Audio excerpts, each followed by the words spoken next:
Hi everyone! Welcome to Mariposa Mandalas. I'm Padmalaya.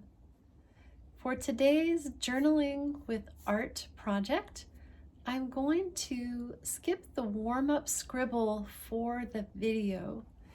I encourage you to do the scribble, however, and you can watch any of my other videos about this where I do the warm-up before the mandala.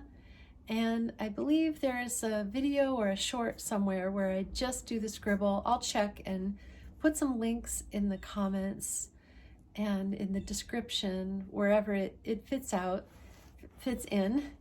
And you can do that if you want to. And I'm going to take the time just doing the mandala part. So the topic I want to do today is something that relates to my life recently and may also be relevant for a lot of other people. And it's a little bit similar to a topic I did before, which was about the death of someone you are close to in your life or who you look up to or have learned from, anything like that. I did a video like this when Thich Nhat Hanh, the Buddhist monk and spiritual teacher, passed away recently. And also this past week, so more recently, I had a pet who passed away. I had a cat. His name was Roley, and I had him for I think about 16 years. He was about a year older than that, maybe 17. And I think a lot of people really love their pets. You can tell by seeing all the animal videos on social media. And just seeing people out in the world who have pets, really love their pets. They are companions and family members. So when we lose a pet, that can be definitely an issue of change for our lives. And it's harder, of course, for some people than others. But I think it's important to acknowledge the process we go through with our emotions and our change of life, whatever that is, of how it affects us. So I wanted to do this for a subject, and I'll start like I usually do with doing some kind of border around the edge. My default border is my squiggly line. I like that just gives it a nice little frame in. And you can decorate your border as much as you want. For a video, I'm just doing very simple.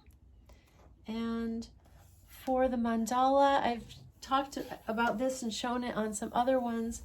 I encourage you to make some movement before you contact and move from your shoulder. See if I can get it to work looking sideways here. And we don't want to worry about being perfect. This is about self-expression, especially on a topic like this, where we're really coming from the heart and something that's very meaningful to us. So what I want to do on this one is put a little representation. It'll really kind of be cartoon-like in terms of the level of drawing sophistication, but remember, it doesn't matter. I'm going to put a little representation in the center. So in the mandala, we often want to have a center focus, and this is pretty easy. I'm going to do a little image of my cat. My cat was black and white, and he was a pretty big guy for most of his life.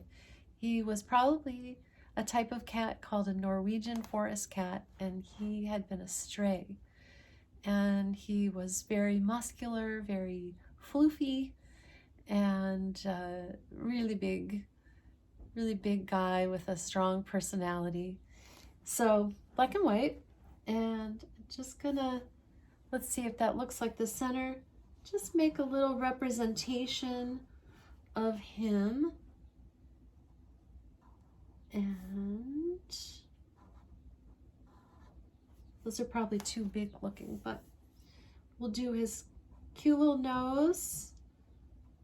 And it's a little, maybe hard to do eyes with this big fat marker making a little detail, but just do the best you can with whatever you're doing there. We'll give him a smile because he's happy. He found a good home. And of course, his big long whiskers. Will won't do his big chunky body. When he got old, he did really get very slender and almost emaciated towards the end, but he was a real big guy for most of his life. So if you have a pet you love, or if you have a pet you've lost, feel free to comment about your pet or even include a picture if you want. This assignment actually could be done just not because your pet died, but just because you want to honor your pet. That's another idea, really, that you just want to really do it as a way of loving your pet and enjoying having your pet. That's definitely an option. But I think the loss of a pet is definitely something we want to acknowledge our emotions, like I said. So here we have our Roley, and I want to use my colors symbolically. So for much of Roley's life, or a good part of his life, he was an indoor-outdoor cat. So I wanted to put something to represent that he spent time outside and liked that. So I thought I would just do a little representation. I don't know if this looks like I wanted it to look, but this represents grass, because he liked to go outside when I used to live in the country. And that's where we got him. He just showed up one day when he was maybe about 1, the vet thought. So he liked the outdoors for a good bit of his life, and he had a strong personality. He was a very dominant type of cat, even though he was also a real sweetie pie. So I wanted to express, I think I'll go back to the blue here, that he had a really, how can I not interfere with my grass? He had a strength to him. So I wanted to put some kind of bold shapes to show that. Let's see how this is going to come together. Not so well. Doesn't matter, right? Not being perfectionistic. So there's the boldness of Mr. Roley. And then I also wanted to include that, of course, I really loved him. And so I'm going to put some hearts because I loved my Roley. And he seemed to love us. Feel the love. How am I? I'm doing this backwards.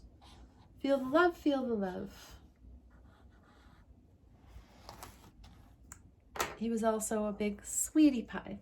So I don't have a specific other thing in mind with this one other than just sort of that good feeling. And maybe I'll do a swirly here, some positive energy, because he was a good part of my life. And really like kind of a friend to myself and my son in particular. My son was about 5 when we found him. So, and yeah, I think I'll brighten this up out here too, because we're celebrating his life at the same time of acknowledging his passing. So that's my Roley boy. And as I always do, I encourage people to make a title and write a few words on there. So I'm just going to put Roley. Actually, a lot of times we called him Roley-O. Roley-O, like that. And let's see, we're gonna put that he was strong and sweet. And maybe I'll switch colors here. He was a friend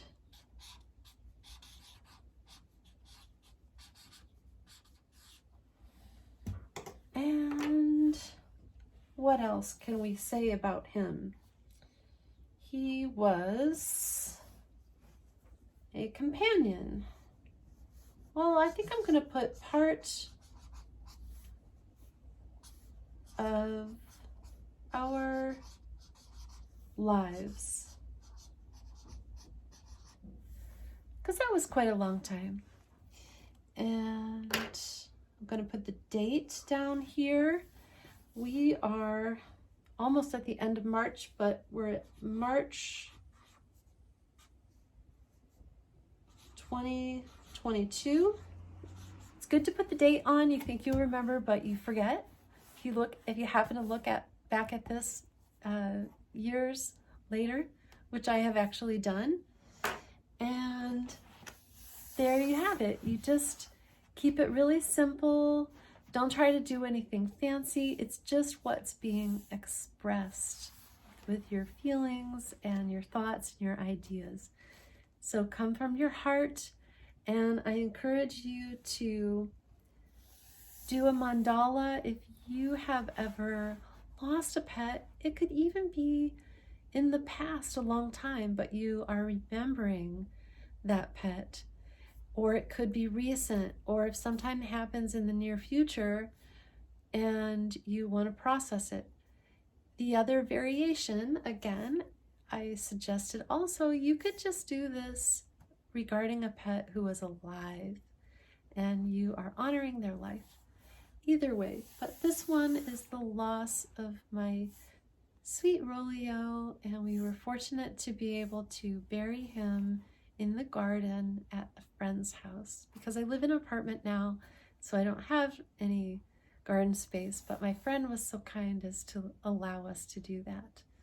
So please share if you try this project, what you think about it, and I'd love to hear about that.